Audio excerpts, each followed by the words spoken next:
मोहतरम, ये मुक़द्दस औराक का बक्स है जो कि यूसी आदावाइन डिस्ट्रिक्ट लोधरा में लगा हुआ है। हम आपको दिखाना चाहते हैं कि ये मुक़द्दस औराक के अंदर, डब्बे के अंदर, ये देखें जी, मेरे जो भाई हैं वो अल्हम्दुलिल्लाह ये पूरे ही हम पर मुसलमान रहते हैं, लेकिन उन्हें इस बात का इल्म नहीं है कि ये इस मुक़द्दस औराक के अंदर कुरान पाक की मुक़द्दस सिफ़ात डाले जाते हैं। वो इसके अंदर देखें, ये कांच डाला हुआ है जिससे हमारे वर्कर के हाथ ज़ख्मी हो जाते हैं। उसके बाद ये देखें जी, ये फ़िल्टर हैं जी, मोटर बाइक के फ़िल्टर हैं जो कि मुक़द्दस औराक के बुक्स में डाले हुए हैं।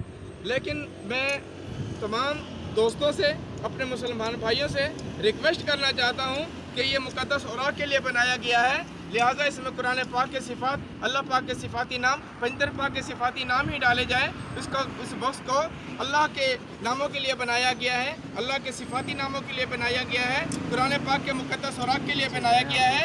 मेरी आपसे रिक्वेस्ट है, मेरे तमाम मुसलमान भाइयों से रिक्वेस्ट है, यहाँ के लोगों के रहने वालों से रिक्वेस्ट है कि इस डब्बे के अंदर सिर्फ़ और सिर्फ मुक़द्दस औराक डाले जाएँ। इसके अंदर ये चीज़ें ना डाली जाएँ, ये कचरा ना डाला जाए, ये गिलास के शीशे ना डाले जाए, और ये रेपर देखें जी, ये बिस्किट के रेपर ना डाले जाएं। लिहाजा मैं तमाम भाइयों से रिक्वेस्ट करता हूँ इस डब्बों के अंदर ये चीज़ें ना डाली जाएं। ये डब्बा सिर्फ़ और सिर्फ कुरान पाक के लिए बनाया गया है, इसमें कुरान पाक के इस्तेमाल के लिए इस्तेमाल करें। जज़ाकल्लाह।